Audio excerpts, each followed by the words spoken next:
dizemos amém. Vamos em pé, irmãos, ler a palavra do Senhor no conhecido texto de João, capítulo 14, versos 1 a 6.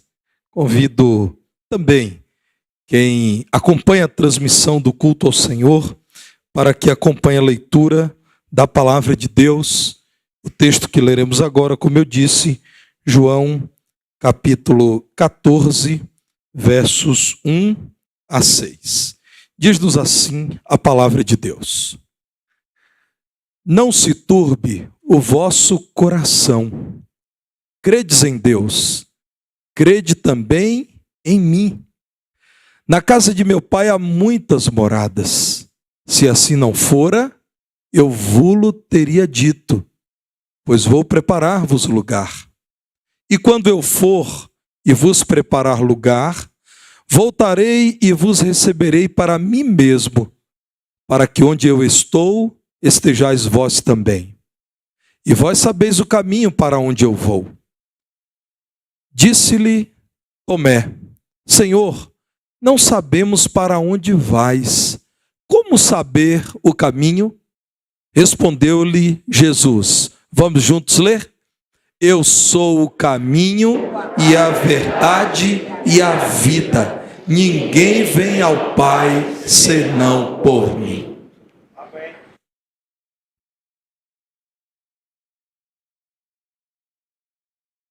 Jesus está se despedindo dos seus apóstolos nesse texto apresentado por meio de João.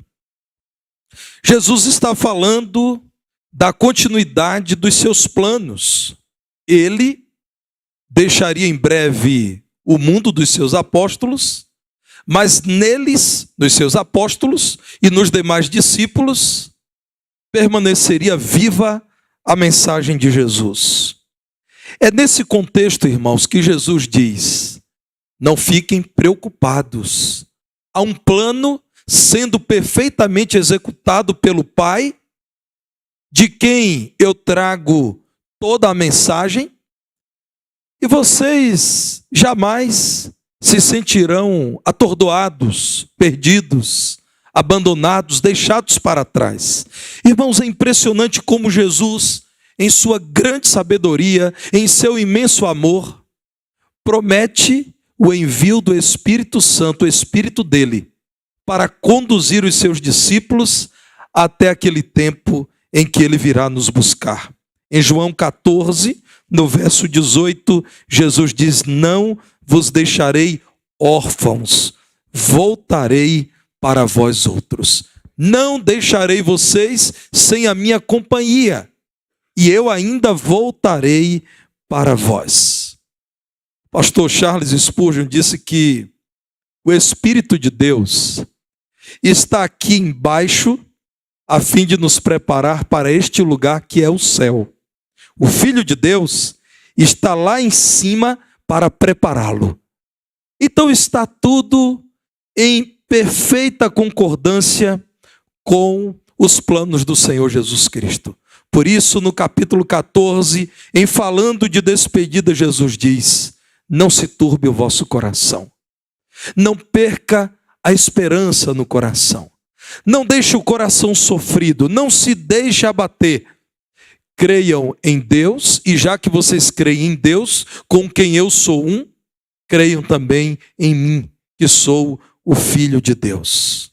Infelizmente, meus irmãos, o mundo continua em crise, turbado, espantado com tudo o que acontece, e ainda vive indiferente a essa mensagem certa, a mensagem da iminente volta do Senhor Jesus Cristo.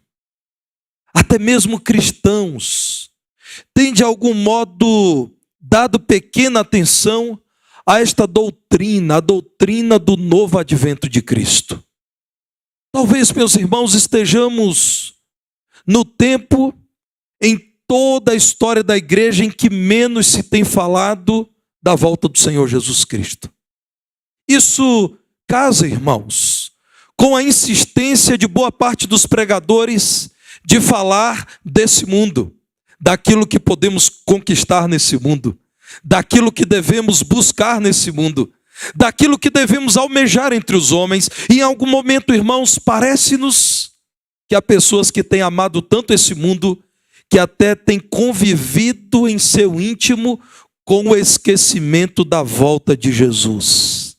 Meus irmãos, nós, Igreja de Cristo, fiel à palavra, igreja que deseja submeter-se sempre ao seu Senhor Jesus Cristo, reafirmamos diante do mundo inteiro que a palavra de Deus é infalível. E como ela diz, há de acontecer em breve. Jesus Cristo brevemente virá a este mundo. Eu creio que ele virá sobre as nuvens buscar o seu povo, aqueles que morreram em Cristo. Mas ele, numa segunda etapa, virá, amarrará Satanás, estabelecerá o seu reino, julgará as nações e executará o seu plano. Isso está por acontecer, irmãos. Acontecerá em breve. Não sabemos o dia em que acontecerá. Não podemos e não devemos marcar a hora, mas a palavra de Deus diz que há sinais apontando para a volta do Senhor Jesus. Leiam os sinais desse tempo, assim como nós sabemos, irmãos, dos sinais que indicam a chegada do verão.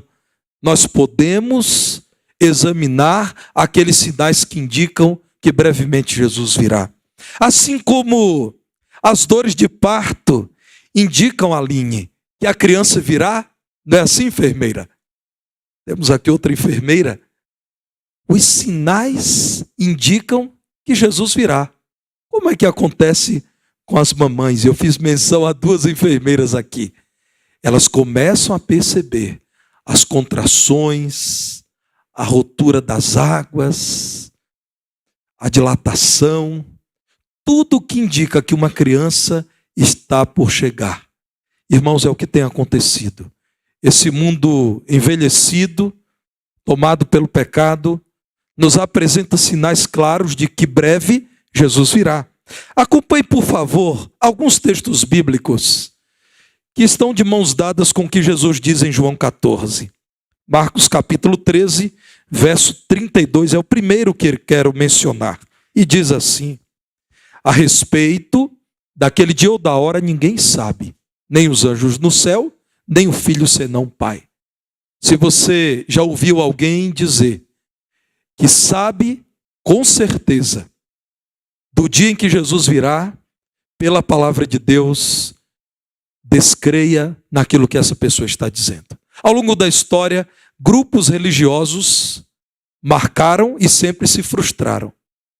Grupos religiosos afirmaram que conheciam a data da volta de Jesus. E o que aconteceu? Se frustraram. Eu lembro que na mudança do ano de 1999 para 2000, surgiram muitos e muitos falsos profetas dizendo: Jesus virá no ano 2000. E claro, estamos em 2023 e isso não aconteceu. Não pertence a nós esse calendário. O que pertence a nós é o conhecimento da palavra de Deus, que nos diz: o dia se aproxima. Observe ainda o precioso texto de 1 aos Tessalonicenses, capítulo 4, verso 13, até o capítulo 5, verso 2.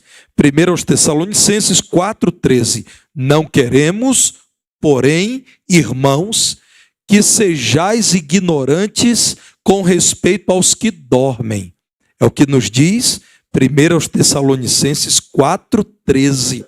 Não sejam ignorantes, para não vos entristecerdes como os demais que não têm esperança. Pois, se cremos que Jesus morreu e ressuscitou, assim também Deus, mediante Jesus, trará em sua companhia os que dormem. E o verso 15 diz assim: ora, ainda vos declaramos por palavra do Senhor isto: nós, os vivos, os que ficarmos até a vinda do Senhor, de modo algum precederemos os que dormem. O verso 16 diz: porquanto o Senhor mesmo, dada a sua palavra de ordem, ouvida a voz do arcanjo e ressoada a trombeta de Deus, descerá dos céus, e os mortos em Cristo ressuscitarão primeiro. Depois nós, os vivos, os que ficarmos, seremos arrebatados juntamente com eles entre nuvens, para o encontro do Senhor dos ares, e assim estaremos para sempre com o Senhor. Considerai-vos, pois, uns aos outros com estas palavras. Irmãos, relativamente aos tempos e às épocas, não há necessidade de que eu vos escreva, pois vós mesmos estáis inteirados com precisão de que o dia do Senhor vem como ladrão de noite. Havia crentes nos dias da escrita da primeira carta de Paulo aos Tessalonicenses atordoados, até acreditando que estava demorando a cumprir-se a promessa de Jesus de que ele viria mais uma vez a este mundo. Então Deus em sua palavra diz: calma, o Senhor virá, e a vinda do Senhor se dará com o aparecimento dele, tomando para si os seus, os mortos e os vivos. Depois disso, meus irmãos, nós conheceremos a razão última da nossa fé, que é a vida eterna por Cristo Jesus, nosso Senhor. Consolem-se com estas palavras. A vida está difícil? Lembre-se, esse mundo breve passará. Satanás tem atordoado a igreja? Lembre-se, ele será amarrado, derrotado. Você está preocupado com os rumos deste mundo? Lembre-se, Jesus nos tem dado uma promessa de que breve voltará, mas nós não sabemos do dia e da hora. E a palavra de Deus, irmãos, utiliza-se de uma ilustração forte. O dia do Senhor virá como ladrão. Você conhece algum ladrão que envia um WhatsApp dizendo: deverei visitar a sua casa essa noite? Claro que não. Você conhece algum ladrão que toca a campainha e diz: olha, eu estou planejando daqui a 15 dias roubar a sua casa? A palavra de Deus utiliza-se dessa comparação forte para dizer como é impossível que saibamos do dia em que um ladrão irá à nossa casa. É impossível que aquilo que pertence a Deus, que dirige a história, seja conhecido pelo homem. O dia virá, mas não sabemos do dia, não sabemos da hora. Sabemos que Jesus Cristo voltará. Segundo a palavra de Deus, irmãos, Jesus voltará porque Ele ama os seus filhos. O que Jesus está dizendo aos seus apóstolos é a demonstração do seu cuidado. Estavam os apóstolos preocupados com a notícia de que Jesus deixaria esse mundo. Eles acreditavam que ficariam sozinhos. Como enfrentar a maldade do homem, as lutas do seu tempo? Como enfrentar esse mundo mau sem a direção de Jesus? Então Jesus, com grande amor, diz: calma, vocês não creem em Deus? Continuem crendo nele e creiam também em mim. Confiem nos planos do Pai e do Filho. Vocês não estão sozinhos. Irmãos, Jesus tem prometido voltar porque Ele, em amor, não nos deixará para sempre sob a influência do pecado neste mundo mau. Ele nos conduzirá ao seu reino celestial em que impera o amor. E há lugar para todos os que creem no reino do Senhor. O Senhor Jesus Cristo diz que na casa do Pai há muitas moradas. Na língua grega é a palavra mone. Porque nós, brasileiros, temos a nossa própria ideia de morada. A nossa ideia normalmente é: eu tenho a minha casa. Quando Jesus diz, na casa do Pai há muitas moradas, eu vou preparar um lugar para vocês, então pensamos, há muitas casas para todos os crentes. Mas, irmãos, a palavra na língua grega, que é traduzida por moradas, na verdade, deve ser traduzida como lugares de habitação, como cômodos. Para que fique melhor explicado, como quartos. A nossa ideia de morada não é a mesma ideia do homem judeu dos dias de Jesus. Quando Jesus prometeu, a ideia que os discípulos tiveram ao ouvir Jesus era: há uma grande casa, uma mansão, uma imensa propriedade cheia de quartos, e ali há um quarto para cada um dos salvos em Cristo Jesus. Meus irmãos, na casa do Pai há muitos quartos, e todos nós, os que cremos, estaremos com Ele eternamente. Jesus tanto nos ama, que nos quer na habitação dele eternamente. Por que Jesus voltará? Ele voltará porque ele cumpre as suas promessas. Quando no verso 3 ele diz: quando eu for, e ele foi para o céu, e vos preparar lugar, e ele tem intercedido por nós junto ao Pai, voltarei e vos receberei para mim mesmo, para que onde eu estou, estejais vós também. Essa é a promessa dele e ele cumprirá. Assim como ele prometeu que não deixaria os seus filhos órfãos, e nós os que cremos temos recebido do seu Espírito Santo, e somos dirigidos pelo Espírito, e somos consolados pelo Espírito Santo em meio às nossas batalhas nesse mundo.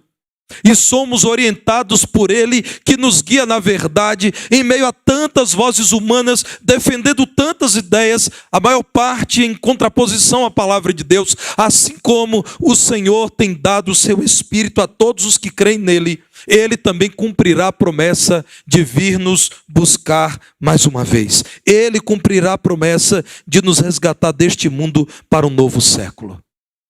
Isso não é fuga, irmãos. Isso é esperança.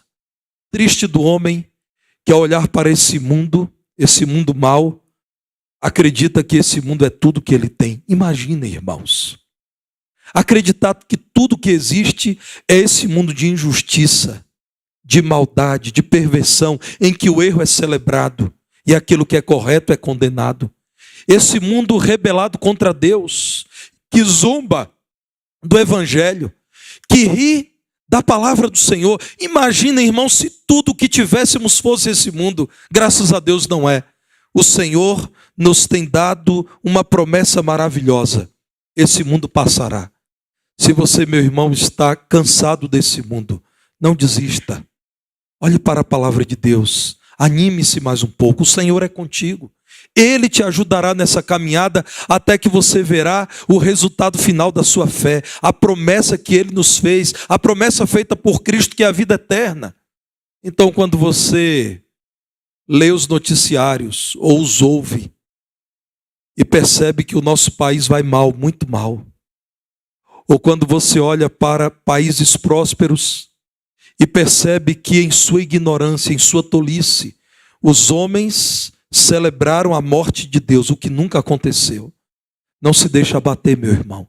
O Senhor continua conduzindo a história para um fim que Ele mesmo determinou. Ele virá. A promessa dele será cumprida. John Stott declarou certa vez: eu sou cristão, não porque a fé cristã é atraente, mas porque é verdadeira. Quem disse a você que tornar-se um crente em Jesus torna esse mundo mais agradável? É o contrário. Esse mundo torna-se cada dia mais insuportável para quem ama Jesus e deseja o céu. Irmãos, há alguma coisa em nós que não combina mais com esse mundo. É como aquela roupa que foi ficando curta, que não cabe mais no nosso corpo. Nós olhamos para esse mundo e dizemos: eu não pertenço mais a esse lugar. Muitas vezes eu digo isso à minha esposa: o prazo de validade desse mundo já deu. Nós precisamos, irmãos, reconhecer que esse desconforto, essa sensação de que nós não nos adequamos mais a esse mundo, esse cenário horroroso da sociedade sem Cristo, isso naturalmente é uma lembrança de que há um Espírito que nos tem santificado. E não é possível, irmãos, que façamos um acordo de paz com esse mundo. Não é possível que sejamos amiguinhos desse mundo. Não é possível, irmãos, que nós os crentes esqueçamos do céu e comecemos a celebrar a vida nesse mundo. Eu alerto a você com todo amor: não se deixe cooptar pela demoníaca pregação chamada de teologia da prosperidade. Ela nega o céu, porque ela quer transformar esse mundo no céu, o que não é possível, o que não é verdadeira. Não se deixe cooptar pelo evangelho cujo centro é o homem, feito para dizer às pessoas que elas são a razão de existência da igreja. Não são as pessoas. A razão da existência da igreja é Cristo, que é o seu fundamento e Senhor. Meu irmão, continue sentindo-se desconfortável com esse mundo. Você tem sido santificado pelo Espírito de Deus. A promessa do Senhor é dar-nos o seu Espírito, e Ele nos deu. A promessa dele é vir mais uma vez, e Ele virá. Meus irmãos, porque Jesus voltará? Ele voltará porque é poderoso para guiar os seus filhos. Você não está sozinho, meu irmão. Jesus tem guiado você. E Ele quer levar os seus filhos, os seus servos, à eternidade com Ele. Jesus venceu o pecado. Jesus venceu a morte. Jesus venceu o nosso acusador, Satanás. Com este mesmo poder, Jesus dará um fim ao mundo onde estamos e nos levará salvos ao céu, que é a morada eterna dos salvos.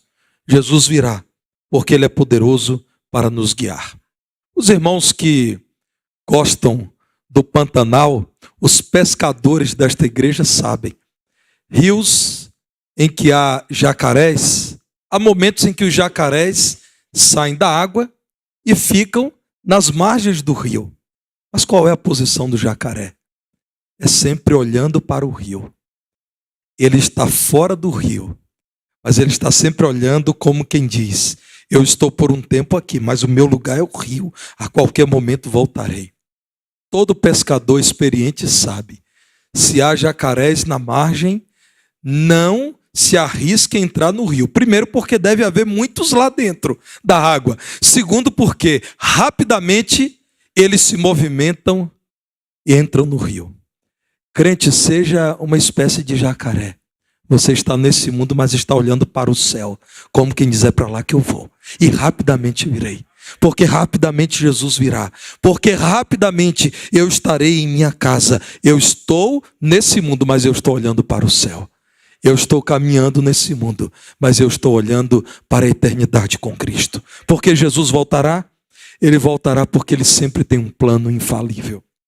Ele tem um plano eterno para os seus filhos. Olhem para João 14, irmãos. Quando Tomé, em meio a tudo que Jesus estava dizendo: voltarei, levarei vocês, há um caminho para vocês, vocês já sabem o caminho para onde vou. No verso 5, Tomé diz: Senhor, sinceramente, Senhor, não sabemos para onde vais. Como é que nós podemos saber desse caminho? A resposta de Jesus, irmãos, é extraordinária. Tomé, eu sou o caminho. Você já creu em mim? Se você já creu em mim, pelo meu Espírito eu te conduzirei. Eu sou o caminho. Eu sou a verdade. E para esse mundo é intolerável dizermos que Jesus é a verdade. Porque esse mundo no máximo tolera que digamos que existem verdades. Que para cada um existe a sua própria verdade. Não, o Evangelho diz: há uma pessoa que é a verdade, Ele é Jesus, e a vida. Ninguém vem ao Pai senão por mim. Jesus está, como eu disse, dirigindo a história. Ele é o caminho, irmãos. Ele está concluindo o seu plano aos olhos da própria criação. Se você tem examinado a Bíblia Sagrada, você sabe que tudo tem acontecido conforme profetizado na palavra de Deus. Me permita agora falar como professor de história. Talvez você não saiba, eu sou licenciado em história, eu fiz o curso superior de história. E ao estudar a história pós-revolução industrial, surgiu no mundo inteiro, principalmente no Ocidente, uma onda de otimismo traduzida por um movimento, uma escola que é também filosófica, chamada positivismo. Qual era a ideia? A ideia é: o homem está evoluindo tanto, resolvendo os problemas sociais e criando tantas máquinas interessantes que melhoram a vida, que nós acreditamos que o homem está caminhando para uma vida melhor. E então, no finalzinho do século XIX, o que é que se dizia na academia? O século XX será extraordinário. Será o século do desenvolvimento. Venceremos a fome. As guerras ficarão para trás. O homem evoluído se tornará mais solidário, mais fraterno, mais justo, mais amoroso. O mundo se tornará um lugar lindo. O que foi o século XX? O século das duas grandes guerras mundiais. O que foi o século XX? O século em que constatamos que o mundo produzia alimentos suficientes para alimentar 7 planetas Terra, mas havia quase metade do planeta passando fome. O que foi o século XX? O século das doenças que dizimaram muita gente e em boa parte por consequência da promiscuidade. Por exemplo, AIDS. O que foi o século XX? A lembrança de que a palavra de Deus sempre tem a palavra final. Sempre foi verdadeira. Enquanto todos diziam, o mundo será melhor, o cristianismo continuava dizendo, não será. Enquanto acadêmicos celebravam a possibilidade do ser humano se superar e resolver as suas questões difíceis, a palavra de Deus continuava dizendo, esse mundo jaz o maligno, o mundo irá de mal a pior, não é possível que esse mundo melhore, ele piorará, até o ponto em que nos será insuportável e clamaremos pela volta do Senhor, e a criação, ardendo de expectativa, dirá, volta Senhor, livra-nos do nosso cativeiro, o cativeiro do pecado. A Bíblia continuou sendo a verdade. Meus irmãos, o Senhor tem um plano, e o plano dele é nos tirar desse mundo corrompido pelo pecado e nos conduzir de volta ao plano dele original, porque Deus não se engana, porque Deus não se arrepende, porque Deus não muda de opinião. Aquilo que ele criou no princípio, o Éden, será visto por quem crê no Senhor Jesus. O nosso Éden será o céu. Olhem para Romanos 8, no verso 18, quando Jesus diz, ou quando o Senhor nos diz por meio do apóstolo Paulo, porque para mim tenho por certo que os sofrimentos do tempo presente não podem ser comparados com a glória a ser revelada em nós. Louvado seja o nome do Senhor. É difícil, irmãos, viver como um crente num mundo como esse. É difícil permanecer como um cristão apegado à palavra de Deus. É difícil manter-se como uma igreja bíblica nesse mundo que já disse ao Senhor que não concorda com o Senhor. Mas diz a palavra de Deus que as nossas lutas, os nossos sofrimentos do tempo presente não são nada comparados com a grande glória que veremos eternamente nos céus. Eu era seminarista e trabalhei com uma igreja na cidade de Esplanada. E eu fazia todos os sábados, às 2h da tarde, uma viagem de 170 quilômetros. Eu saía da minha cidade, irmãos, e durante mais ou menos 20 minutos, havia um lado do ônibus em que fazia muito sol. Aquele sol suave do Nordeste de 45 graus na sombra. E meus irmãos, eu saía do terminal rodoviário sentado do lado direito, muito sol. E do outro lado, o lado esquerdo, muita sombra, a maioria das pessoas. Eu vi até gente reclamando, puxa vida, eu fiquei do lado direito do ônibus, que terrível esse sol. Eu tranquilamente, irmãos, já me preparava para o meu sono da tarde, me espreguiçava, ajeitava a poltrona do ônibus, porque em 20 minutos mais ou menos, o ônibus fazia uma voltinha, entrava na BR-101 e tínhamos 2h10 de viagem. E aí, meus irmãos, era um pega para capar. Porque quem estava no lado do sol agora tinha sombra gostosa. E quem já estava começando a cochilar do lado da sombra tinha que encontrar um lugar porque o sol virava o lado.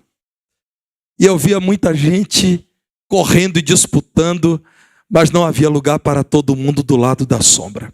O que é que eu quero te dizer com isso?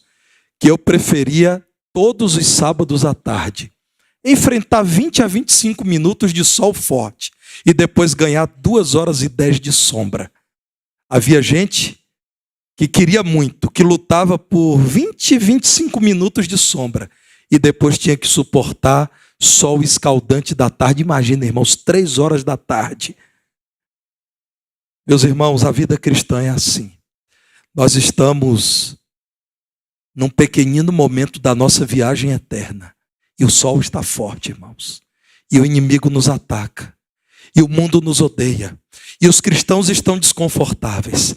Mas, irmãos, logo, logo o veículo vai mudar a posição. E nós que hoje estamos sob o sol intenso da maldade desse mundo, veremos a sombra eterna com Cristo Jesus, nosso Senhor. Meus irmãos, o céu, nas palavras de Warren Wiersbe, é mais do que um destino. É uma motivação. Eu preciso repetir isso. O céu é mais do que um destino, é uma motivação. A consciência de que vamos habitar na cidade celestial, a Jerusalém cantada aqui nessa noite, deve fazer diferença em nossa vida aqui e agora. Quando você observa um crente em meio à bagunça desse mundo, cantando louvores ao Senhor, pode ter certeza, ele sabe para onde vai. Pode ter certeza, ele sabe do penhor do Espírito, ele sabe da marca que recebeu do Senhor. Aqueles que são do Senhor terão direito a entrar na cidade pelas portas. Já foram lavados pelo sangue do Cordeiro. Pastor Hernandes Dias Lopes diz que Deus nos salvou não apenas para irmos para o céu, mas para reinarmos com Ele no céu. Ele não apenas nos levará para a glória, mas também para o trono. Meus irmãos queridos, se alguém em nosso meio tem feito a mesma pergunta de Tomé: Senhor, qual é o caminho? Senhor, como saber deste caminho? A resposta é: Jesus, que veio a esse mundo porque amou pecadores, que substituiu pecadores no lugar da punição, a cruz do Calvário, que por seu sangue derramado pode lavar o pecador, que aceito pelo Pai constitui-se no único caminho para o Pai. Jesus, que convida os homens ao arrependimento e à confiança nele, é aquele que é o caminho, a verdade e a vida. Se você crê em Jesus, primeiramente, você decidirá que não amará esse mundo. Em segundo lugar, você decidirá que amará a mensagem da volta de Jesus. E em terceiro lugar, você aguardará por esse dia. Jesus é o caminho, a verdade e a vida. Se você não crê nele, essa promessa é um terror para você. Se você não confia em Jesus como seu Salvador, se você não crê na obra dele no Calvário, se você por ele não foi ainda perdoado e transformado num justo, aceito diante do Pai, do Deus Santo, ouvir falar da volta de Jesus casa com aquilo que Hollywood produz. Hollywood diz que Apocalipse é sinônimo de crise, espanto, pânico, medo, dor. Mas se você crê em Jesus, você olhará para a promessa de que ele voltará, como a certeza de que você está sendo convidado para um grande e festivo evento. Jesus Cristo voltará e a nossa oração deve ser Maranata. 2 palavrinhas da língua grega. Maranata. Volta logo, Senhor. Vem, Senhor Jesus.